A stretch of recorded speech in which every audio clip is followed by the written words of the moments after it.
Hi, this is Adam from Small Town Machine Shop. Just thought I'd bring you along while I assemble some welding leads. Don't be surprised if you hear some fireworks go off in the background. People are lighting them off. So I got some 1/0 cable. I'm going to make two 50-foot leads. So I had them cut it to 50 foot at the store. The miller uses the style plug into the machine, and it came with two female quick connects. So I bought two new sets. I'm going to go ahead and put the male end on one. And on my electrode holder, I like to keep a shorter whip of a smaller, like number 1 cable, or number 2 even, for crawling under trailers, stuff like that, lighter projects. And then I got a 500 amp ground clamp. I prefer this style over this style.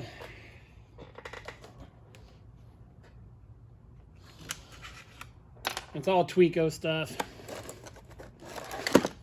You got a 200 amp electrode holder. I prefer the clamp on rather than the screw on electrode holders. And Tweco stuff. This is what my local Oxart carries. So, start here. This is the male lug. First, put this on so you don't forget. Measure the depth. Sits in there, make sure it's seated. Put your finger there. Super precision. And what I do is I take these, in picture, let's apply light pressure and spin it a lot. And there, comes right off.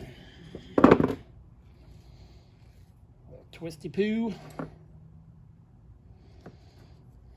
Make sure all the strands are in there.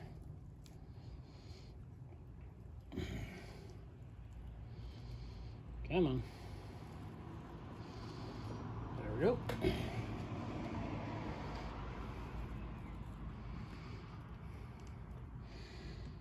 The Allen bolt in there. And tighten it. These things are really easy to put on. They'll always tell you, at least at my store, oh, for an extra 20 bucks, we'll go ahead and throw your leads on. And I just, no, I can do it. So now that's together. Closer. Let's pull the sheath over to line up the screw. And remember, on the male side, it needs to stick out. Tammit screw in.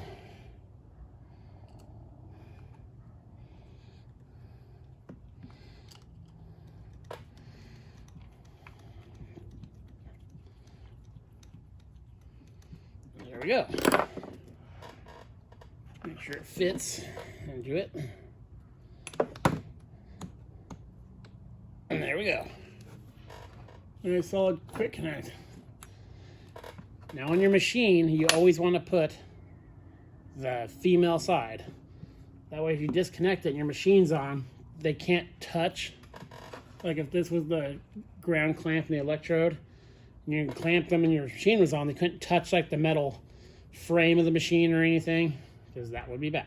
Oh, that was a big one. On the other end, run with the ground clamp. So same thing. Stick it in there, back this guy off.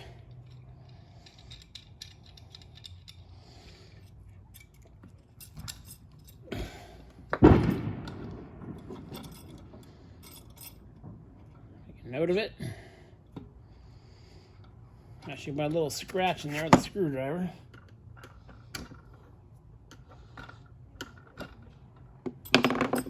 Pull it out.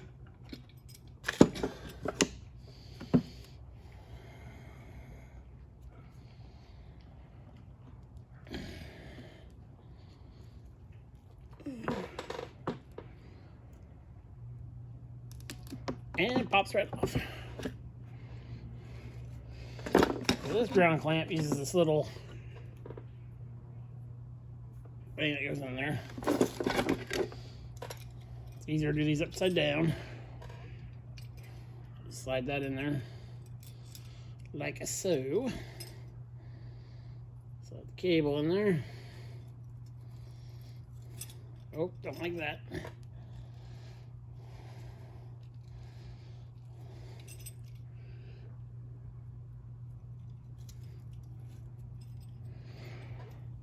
All right, in there.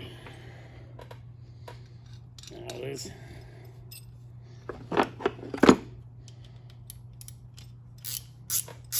run her down hard.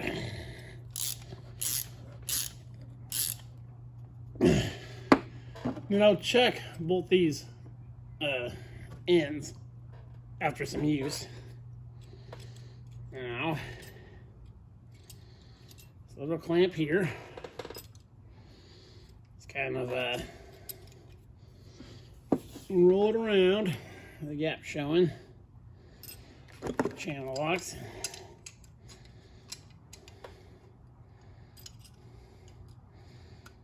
Just kind of in stages, crimp it. You know, get it around there. I'm actually not the biggest fan of that part of these.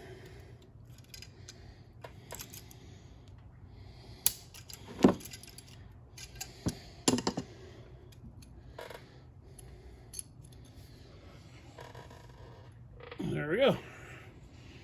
Now, some people will take electrical tape for some reason and wrap a whole bunch of wraps around this and this, you know, round and round and round. I hate electrical tape on stuff that lays on the floor and stuff. It just gets sticky and everything sticks to it.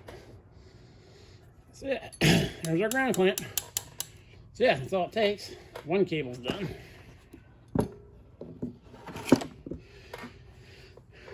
And the same for the other. So take out our torch holder. Also, we got this cable done. I kept the leads from the other thing off the table because every once in a while, if you make a lot of these like I do, you'll mess up and put like 2 quick connects on one end, or the ground clamp and the electric holder on the same one. So, oh, excuse me. Pop open this guy.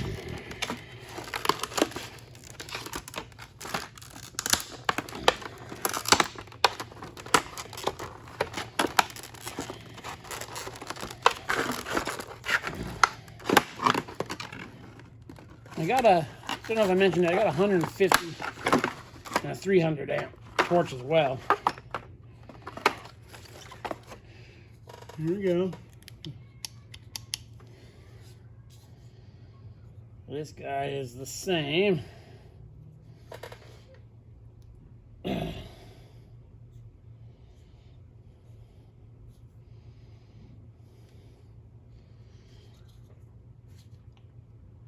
I'm gonna pull.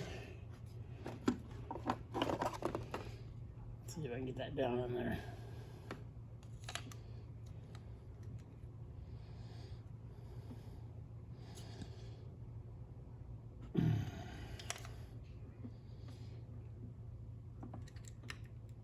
There we go.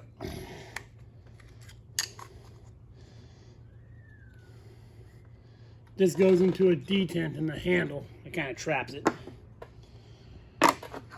And then back it up.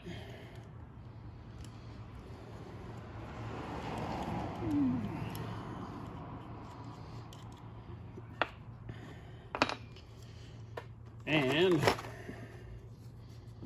measure.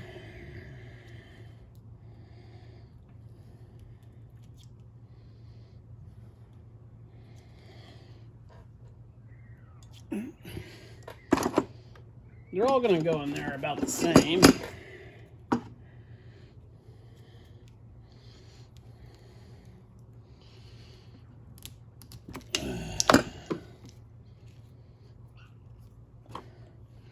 Sure to put the handle on first.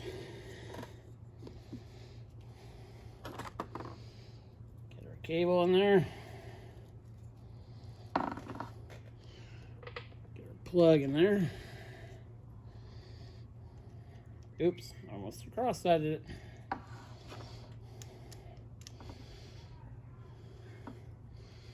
And spin it down. Now some people put like a copper dielectric grease in there. I don't typically do that. I don't think I've ever done it. I've never had a problem. So that's something people do. Flip this guy back over. Where's it? Screwdriver. You too big? Yep, too big. Losing stuff. Tighten that screw, it's going into that detent. And there. It is locked. And the male adapter will be just the same, so I won't bother you with that. That's all it takes to changing and putting handles for welding leads. I'm going to go back and get another set of these so I can make a number 1 or number 2 whip for my 150 amp torch. And then I'll just make up another 5-foot whip because they're handy to have. And this 1/0 stuff, I always go 1/0. This will, if I needed to, I could just go on my engine-driven welder as well. And then I'm still waiting for, Miller uses these. I ordered new ones because this handle particularly is half of a quick connect that they cut and wrapped in tape and shoved in there. I'm not the biggest fan of that, so yeah, everything will be all nice and new. So that's a quick little video, and then tomorrow or the next day, well, today's Thursday or Friday. Tomorrow will be the big, I'm going to do a once-a-year in-depth tour of the Lawson stuff. It'll just be a once-a-year thing. So this will be the first year of it. And then Sunday, I'm going to make a holder to mount to the rolling base on the welder to keep the leads organized.